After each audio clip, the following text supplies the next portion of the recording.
Ова се централните вести. Добро вечер и ви благодарам што сте на Канал 5. Еве ги насловите.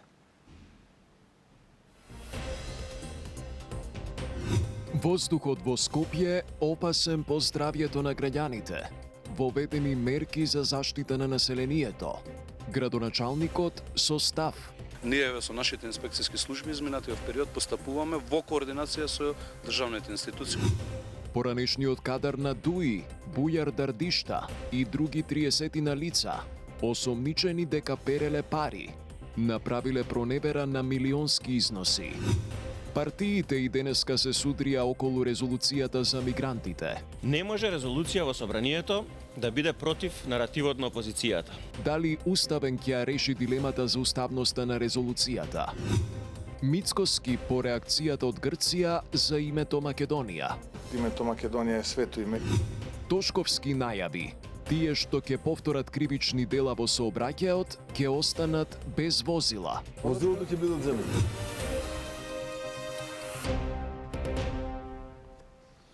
Поради енормно загадување на воздухот, Министерството за животна средина воведе итни мерки. Се препорачува ослободување од работа на ранливите категории граѓани, засилени контроли на индустријата, сообраќајот и градилиштата, како и забрана за горење на отворено. Поради канцерогениот воздух, веќе се најавуваат и протести. Маја Стојановска. И официјално надминат е прагот на дозволената вредност на штетните честички во воздухот во главниот град, алармираше Министерството за животна средина, откако неколку дена поред Скопје е меѓу најзагадените светски метрополи. Нивните мерни станици 2 последователни дена регистрирале повеќе од 150 микрограми на метар кубен, а најлоша е состојбата во Центар, Газибаба, Карпош, Лисиче и Ректорат. Поради ово од Министерството, меѓу другото препорачуваат ослободување од работни обврски за бремените жени и хронично болните, редуцирање на времето на работните активности на отворено, зголемени контроли на градилиштата, но и на инсталациите со А и Б интегрирани еколошки дозволи, мерки против загадувањето како засилени инспекцијски надзори и забрана за движење на тешки товарни возила во утринските часови, најави и градоначалникот на главниот град Урце Ѓоргиевски.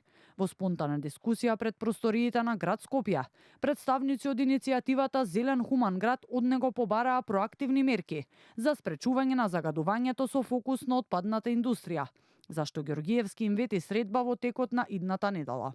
Со сите министри со кои ние сме дискутирале, ако се зголемеле на индустријата, ако се намалеле односно емисиите, ако се намалела работата, ќе се клекнала индустријата, БДП-то не знам што, а нашите животи, и не се слагам. Минати министри. Тој кој минати се слагам, тие минати министри кои што така изјавиле, не се сложам со ништо од нивна страна и напротив, ние со нашите инспекцијски служби изминатиот период постапуваме во координација со државните институции, односно државните инспекцијски служби. Сепак е подобра инспекцијската служба споредбено со било која друга општина во државата и постапуваат на терен постојано луѓето, работат и навечер, особено навечер. Значи викнете на состанок ќе се договориме. Наредната недела се гледаме на состанок. Од Зелен хуман град како еден од најголемите загадувачи ја посочуваат цементарницата Усија, зашто денеска до град Скопје поднесоа иницијатива за нејзино дислоцирање надвор од градот, а најавија и протест на 25 декември. Предлагам Советот да заземе став, а градоначалникот тој став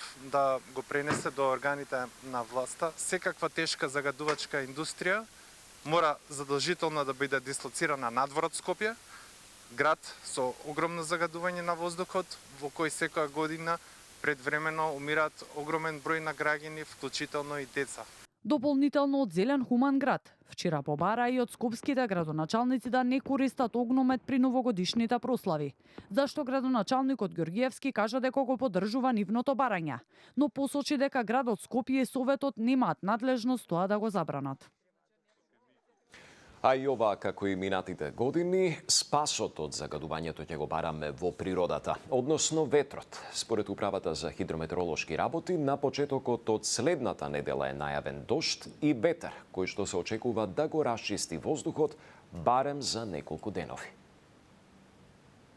Ваквото време, значи, преку денот и во поголем дел од денот со појава на магла, подделни котлини, вклучително и Скопската котлина, ќе се задржи се до вторник, без ветер, дивко време и магливо.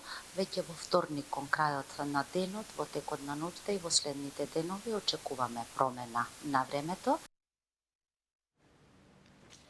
Менуваме тема. Јавниот обвинител спроведува истрага против 33 лица за злоупотреба на јавни набавки, перење пари и други кривични дела. Во координираната акција на повеќе локации низ земјата, од слобода се лишени 11 лица, од кои 6 веќе добија притвор, а меѓу нив е и Бујар Дардишта, кадар на Дуј. Случајот вклучува злоупотреба на јавни набавки за милионски износи и перење пари. Елизавета Дамјановска-Спасеновска. Дури 33 лица се осомничени, од кои 11 се уапсени. Во големата акција, што во текот на ноќта помеѓу 17 и 18 декември, под раководство на јавен обвинител од основното јавно обвинителство за гонење на организиран криминал и корупција, била спроведена координирана акција на повеќе локации во Скопје и околината, како и во Куманово, Неготино, Велес, Пехчево, Пробиштип и Кочани. Првоосумничен е екс-директорот на ЕСАМА дистрибуција на топлина Бујар Дардишта, кој беше уапсен при обид за бегство на граничниот премин Долно Блаце, а истрагата се води за повеќе кривични дела: злосторничко здружување, злоупотреба со јавни набавки, перење пари и други економско-финансиски кривични дела.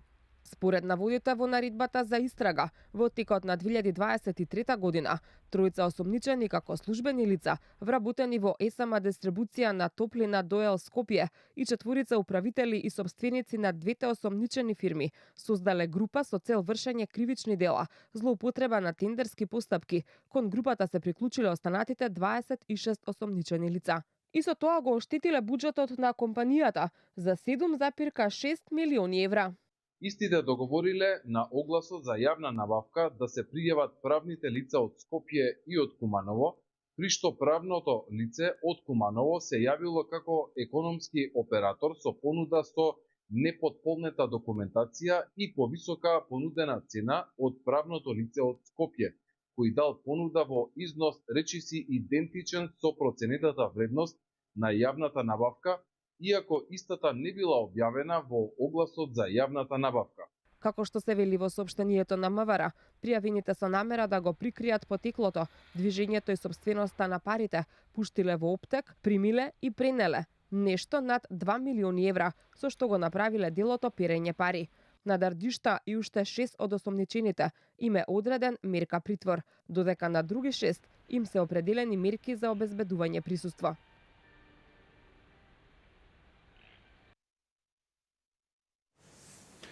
СДСМ поднесе иницијатива до Уставниот суд за поништување на резолуцијата за мигрантите, оценувајќи ја како неуставна и закана за слободата на говорот.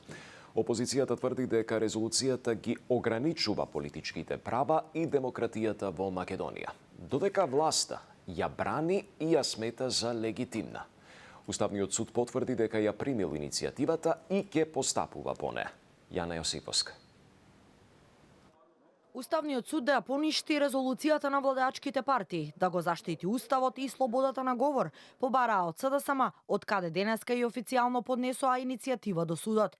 Од опозицијската партија реагираат за повреда на уставот и членот 16, кој како што велат ги гарантира слободата на говорот и јавниот настап, слободата на уверувањето и кој забранува цензура во секаква форма. Според СДСМ, ваквата резолуција е директен напад на слободата на политичко дејствување на опозицијата во целост, со што се загрозува демократијата и поредокот на Македонија. Оваа тема никако не може да биде третирана како создавање паника и како закана за јавната стабилност. Не може резолуција во собранието да биде против наративот на опозицијата и да се заканува повикувајќи се на кривичниот законник, прекршоци и кривични пријави заради искажан збор. Уставниот суд мора да ја укине оваа неуставна резолуција. Од Уставен за Канал 5 само кратко потврдија дека ја добиле иницијативата и по неа тековно ќе се постапува. Премиерот Мицкоски пак без коментар за иницијативата на СДСМ да уставен, но изрази жалење што опозицијата не учествувала во носењето на резолуцијата во собранието. Јас наистина жалам што СДСМ не беше во рамките на парламентот да изгласа резолуција со која што ќе заеднички се обврземе дека било која влада да биде во Македонија, дека нема да дозволиме изградба на мигрантски кампови. Тие одлучија да калкулираат, ја напуштија салата. Јас наистина жалам, бидејќи претходно водеа една лажна кампања дека ние сме се сложили за нешто за што не сме се сложили. Така што еве нека одлучува Уставниот суд, јас одлуките на Уставниот суд не ги коментирам. Препукувањата меѓу власта и опозицијата за темата со мигранти во Македонија трае веќе со недели. Од СДСМ прво понудија антимигрантска резолуција, но не ја доставија официјално до собранието, а потоа владеачките во МРДПМН знам и вреди доставија своја верзија со наслов Резолуција за осуда на манипулациите на опозицијата и за потврда на политиките против нелегалната миграција, која помина со 65 гласа за и без учество на опозицијските пратеници, кои во знак на револт ја напуштија седницата.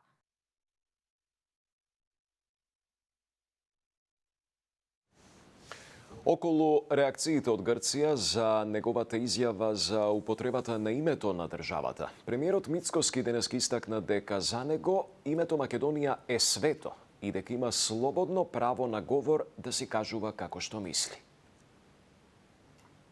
Па видите, јас во принцип не сум човек што сака цензурирање или закани, така што за мене името Македонија е свето име и моје право слободно на говор е да си кажувам како што јас мислам.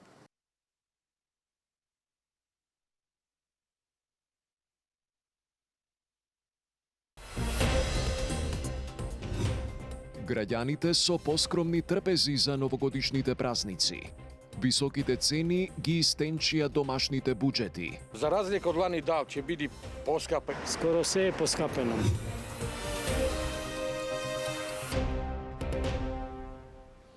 Трајно одземање на возилата за оние кои ги повторуваат кривичните дела во сообраќајот, најави министерот за внатрешни работи Панче Тошковски на вчерашното гостување во само интервју на Канал 5. Со измените на кривичниот законник, повторно возење без дозвола, под дејство на алкохол или со екстремна брзина, ќе значи и губење на возилото. Детали има Дејан Трајковски. На оние кои возата никогаш не положиле за возачка дозвола, како и на оние кои со начинот на возење се носат себе си и сите околу нив во опасност, а веќе еднаш се осудени кривично за тешки дела во сообраќајот, ќе им се одзема трајно возилата, посочи во вчерашното само интервју министерот за внатрешни работи Панче Тошковски. Тој вели ова ќе се овозможи со измените на кривичниот законник кои се во собраниска процедура, а ќе важи за повторено безобзирно управување со моторно возило, меѓу кои се управување под големо дејство на алкохол или дрога и екстремно брзо движење во и надвор од град. Кога моторно возило е управувано од страна на човек кој што никогаш не положил, односно нема возачка дозвола, како што беше со случајот со Васил Иванов. Така е, а истојот при тоа е собственик на моторното возило или пак собственикот на моторното возило му дозволил да управува со моторното возило. Значи, ако се фати човек да управува возило, а нема никогаш положено, нема возилото ќе биде одземено. Возилото ќе биде одземено. Тоа е првиот случај.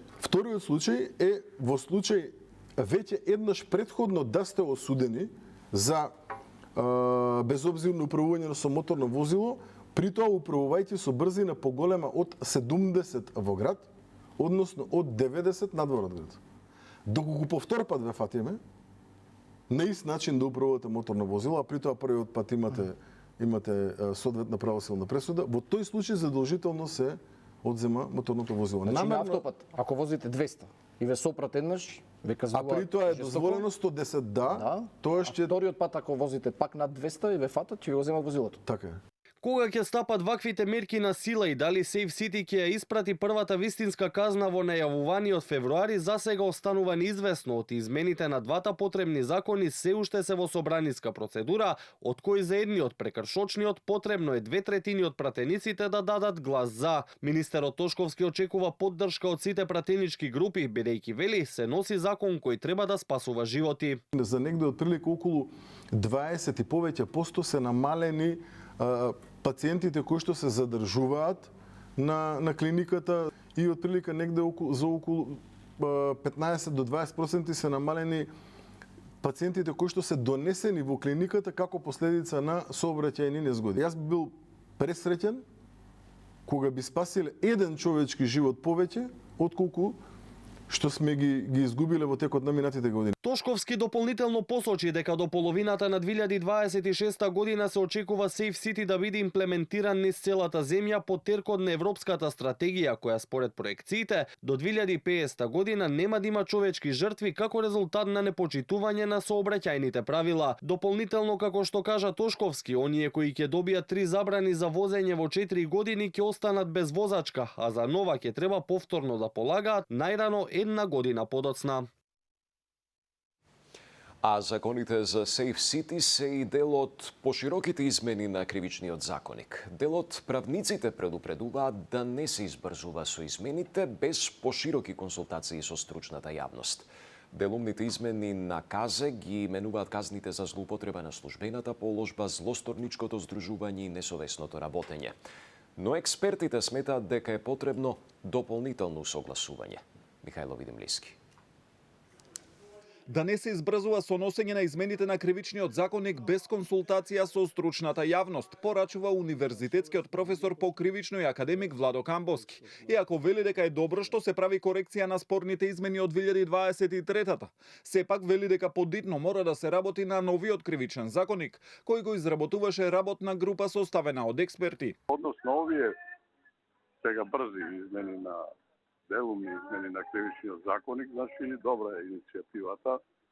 Само ќе треба уште една поширока консултација со академската заедница, со суди, со јавни обвинители, бидејќи знаете материјата на казненото право е исклучително чувствителна материја и видовме како едни измени во кривичниот законник на брзина протнати предизвикаа вистински потрес во државата во однос на владењето на правото. Со предлог измените на кривичниот законник кој вчера до собранието ги достави група пратеници од владеачкото мнозинство, се враќа злоупотребата на службената положба при јавните набавки, но со помала казна од претходно, односно со горна граница до 10 години затвор.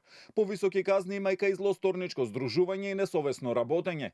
Според Камбоски, простор за корекции има, посебно кај степенот на одговорност. Затоа треба да се отвори таа расправа, затоа што имате сега модалитети различни на основното дело и квалифицираните облици на делото, така што тие треба да се усогласат тие степени на одговорност и според тоа и степенувањето на казната за одделните облици кај злоупотребата. Со предложените измени, освен во делот на злоупотребата на службената положба, се воведува и ново кривично дело во врска со злоупотреба на снимка, фотографија, аудиозапис со сексуално експлицитна содржина, без согласност од лицето, а се врши и ревидирање на кривичните дела од сообраќајот, поврзани со проектот Safe City. Кога ќе се најдат на дневен ред пред пратениците не се знае, а од Министерството за правда вела дека во меѓувреме продолжуваат да работат на подготовка на нов кривичен законник и во моментов се врши усогласување со 4 нови ЕУ директиви за заштита на животната средина, за семејно насилство, поврат на средства и конфискација и предлог директива за борба против корупција. Менуваме тема. Обдукцијскиот наод покажал дека кај починатото новороденче нема физичка повреда на белите дробови, а како причина за смртта се наведува респираторен дистрес синдром. Од клиниката за гинекологија информираат дека родителите се запознаени со извештајот, а случајот дополнително ќе го разгледува комисија на Министерството за здравство. Какви се наодите, реакциите на институциите и барањата на семејството? Од прилогот на Мирјана Мирчевска-Вановиќ. Нема физичка повреда на белите дробови кај новороденчето кое почина на 1 октомври на клиниката за гинекологија и акушерство. Се објаснува во патохистолошкиот наод од направената обдукција кај новороденчето. Причина за смртта кај новороденчето е респираторен стрес синдром, односно незрелост на белодробието на новороденчето, се наведува во извештајот. По отворањето на градната и абдоминалната празнина, васкуларните органи се со уреден анатомски статус и морфологија. Се објаснува во соопштението. Извештајот до медиумите го достави клиниката за гинекологија и акуширство, каде велат дека целиот случај ќе го решава комисијата од Министерството за здравство. Од клиниката за гинекологија објаснија дека денеска ги повикале родителите на починатото бебе и педијатрите им ги објасниле причините за смртта според извештајот на обдукцијата. И министерот за здравство Алиу рече дека треба внимателност за целиот случај. Процедурите се таму почнати според моите информации. Еве веќе при крај сме со извештаите веќе од инспекторатот имаме, од работната група ќе видиме од клиничка гледна точка каков тип на извештај ќе добиеме. Исто така ќе видиме од Институтот за патологија каков тип на извештај ќе добиеме и на крај ќе бидете информирани соодветно. Се работи за човечки судбини, така да ќе ве замолам и сите заедно да креираме здравствен систем кој што секој од нас прво е потенцијален пациент и треба да верува. Од клиниката објаснуваат дека ќе постапат по сите правни процедури пропишани за евентуално поведување на дисциплинска постапка во рамките на дозволениот рок. Смртта на новороденчето во медиумите излезе 2 месеци по неговата смрт, со сомнеж дека педијатар направил погрешна интубација на бебето, пошто реагирала низината началничка. Докторката веднаш била префрлена на друг одел, а од ДСЗ посочија дека немало грешка во целата документација и процесот на разрешување на докторката. Од ДСЗ потенцираа дека детето било предвремено родено, имало проблеми со дишењето. Родителите на новороденчето побараа да им се каже вистината и дека ќе ја бараат правдата на суд. Граѓаните велат дека празничната трпеза годинава ќе биде поскромна поради високите цени. Кашкавал, месо, сирење и јајца се меѓу производите кои што најмногу поскапеле, а купувачите бараат државата да реагира. Каква е состојбата на пазарите, што велат инспекциите и дали се најавуваат мерки? Повеќе од Сандра Спасовска. На десетина дена пред новогодишните празници на пазарите и по маркетите приполни тезги и рафтови, но дел од граѓаните со празни џебови, како што велат. Оние кои ги затекнавме велат од ден во ден забележуваат нагорни промени во цените. Најмногу се пожалија на високите цени на јајцата, месото, но и дел од млечните производи. Годинава велат скромно, секој според сопствениот џеб ќе ја наполни празничната трпеза. Очекуваат надлежните да интервенираат со мерки. На онлайн платформите на кои може да се проверат цените по маркетите, може да се забележи дека килограм кашкавал достигнува цена и до 700 денари. Слични се цените и на сирењето, месото, а јајце се продава по цена од минимум 13 денари. Јајцата се најповеќе. Скоро се е поскапено, мислам. Секој ден менјаат цени. За разлика од лани, да, ќе биде поскапа и то доста. Јајцата се најмногу сега поскапени, а и сите други артикли се поскапени. Месото, млекото, се што да ти кажам. Па што знам како кој, на некој му е поскромна, некој не е, се зависи од џебот на човекот, тоа иначе цените се тие. Од пазарен за Канал 5 велат инспекторите се постојано на терен и се анализираат цените на храната и иако имаат забележано поскапување кај јајцата, кое пред се велат се должи на високите цени на храната за животните, одредени млечни и месни производи кои се главно од увоз, според пазарните инспектори за сега цените се стабилни. Од владата последно посочија дека во моментов се анализираат сите аспекти, но мерки за сега не се во игра. Лани од 15 декември па се до 15 јануари на сила беше така наречената новогодишна кошничка. Тогаш граѓаните имаа можност да купуваат над 1000 производи со најмалку 10% пониски цени. Оваа година владата не планира никакви мерки. Од таму посочија дека доколку се интервенира на било каков начин кај цените на храната, тоа ќе се прелее во следните месеци. Инаку статистика во месец ноември измери инфлација од 4%. Според последната пресметка на ССМ на едно 4-члено семејство, само за основните месечни трошоци му се потребни околу 65.000 денари. В понеделник пак на седницата на Економско-социјалниот совет треба да се донесе новата владина просечна потрошувачка кошничка, која според најавите ќе се пресметува од 1 јануари следната година и ќе треба, според владата, да биде вистински показател за месечните трошоци на граѓаните. Една од темите на ИСС се очекува да биде и минималната плата. Една корисна информација. Секој граѓанин наскоро ќе добие електронска адреса преку која што ќе прима известување, документи и подсетување од државните институции. Министерството за дигитална трансформација најавува и поставување терминали за јавни услуги на фреквентни локации, каде што услугите ќе се добиваат за помалку од 1 минута. Што значат овие новини за граѓаните и колку администрацијата е подготвена за целосна дигитализација, од прилогот на Афродита Рамос. Електронска адреса за секој граѓанин, на која ќе добива известување од институции и автомат за јавни услуги. Ова се дел од новите дигитални решенија кои ресорното министерство наскоро ќе ги воведува. Електронска адреса на секој граѓанин на порталот, на кој што ќе може да добива информации, нотификации, директно документи, подсетување од страна на институциите. Ќе тестираме со една најкористена според мене можност, а тоа е при истекување на лична карта, секој граѓанин на 3 до 6 месеци од рокот, како што е пропишано во законот, ќе добие нотификација во неговото сандаче дека за одреден број на денови му истекува личната карта и дека може да со аплицирање на порталот да си закаже термин да си ја обнови. Тоа се терминали за услуги. Јас ги нареков и банкомати или киосци за услуги, ќе ги поставиме на неколку фреквентни локации на кои што со едноставно покажување на вашата лична карта, кликнување на 2 копчиња буквално, само што ја тестирав, ќе може да добиете услуга за помалку од 1 минута. Терминалите за услуги ќе бидат поставени на фреквентни места, а доколку има интерес кај граѓаните да ги користат, нивната бројка низ државата би се зголемила, посочи министерот Андоновски.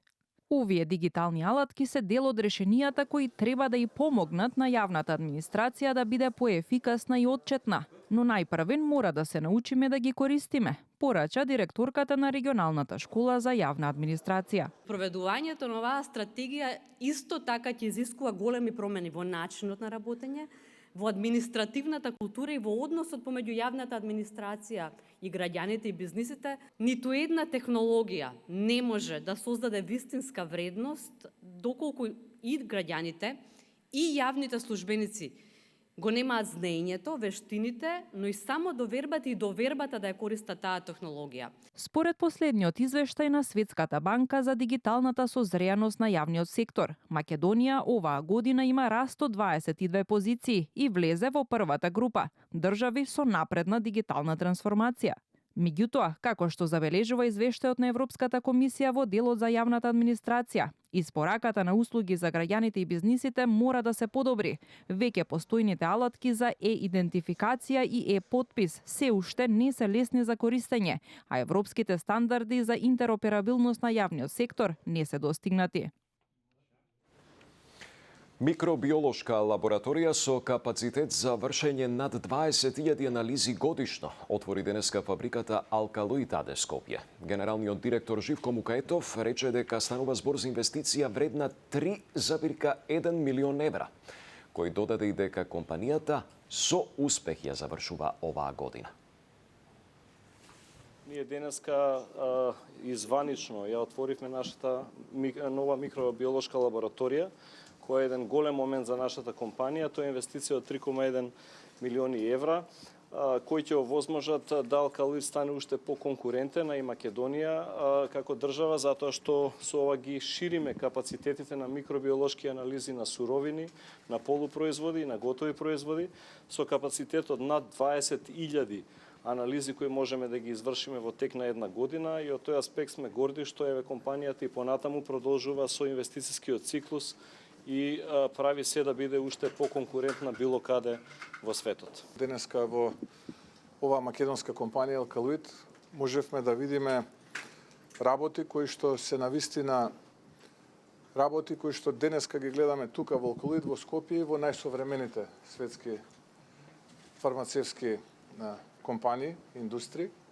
Тоа што не прави посебно горди е што го имаме тука и сме горди што е македонско. Од светот, Русија позитивно го оцени компромисот што земјите членки на ЕУ го постигнаа за финансирање на Украина. Москва порача дека е спречено, како што велат, незаконско користење на замрзнатите руски средства и упати остри критики кон европските лидери. Што точно договори ЕУ од прилогот на Јован Ѓорговски. Заем за Украина од 90 милиарди евра, но без да се користат замрзнатите руски средства. Ова е исходот од маратонскиот 16-часовен самит на Европската унија. Деталите рано утринава ги соопштија челниците на Унијата, кои информираа дека, иако не бил постигнат консензус за планот А, односно за замрзнатите руски средства, сепак украинските финансиски потреби за одбраната ќе бидат задоволени за наредните 2 години. Според договореното, Украина долгот ќе го врати откако Русија ќе ги исплати репарациите за агресијата врз земјата. Најголемо противење за заемот имало од Унгарија, Словачка и Чешка, кои според конечниот текст на договорот ќе бидат ослободени од финансиските обврски и гаранциите на Унијата за кредитот.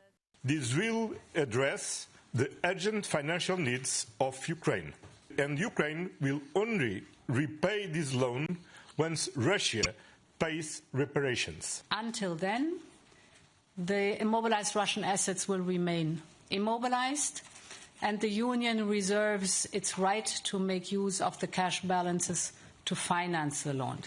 Украинскиот председател Зеленски експресно го поздрави исходот и порача дека важно е на овој начин да се покаже дека светот ја поддржува борбата против руската агресија врз Украина. Тут сам принцип, що світ підтримує віддавати гроші заморожені різні активи Російської Федерації за їх агресію проти України, віддавати це Україні в тому чи іншому виді. Руските власти во првите јавни реакции по одлуката во Брисел изразија задоволство што нивните средства нема да бидат засегнати. Заемот на Унијата беше меѓу главните теми на годишната пресконференција на рускиот председател Путин, кој одговарајќи на новинарско прашање, обидите да се искористат замрзнатите средства на неговата земја, ги нарече грабеж. Кража – это неподходящее определение. Кража – это тайное похищение имущества, а у нас пытаются сделать открыто. Это грабеж. Это грабеж. Русија според информациите има околу 210 милиарди долари кои се замрзнати во Европската унија. Од нив дури 88% се наоѓаат во клириншката банка во Брисел, а белгиските власти се противат на нивно користење за војната во Украина, предупредувајќи дека на тој начин би се создал опасен преседан. Следно на Канал 5, нова дебата во Самовистина. Вечерва со вас е Ивана Стојановска. Пријатна вечер.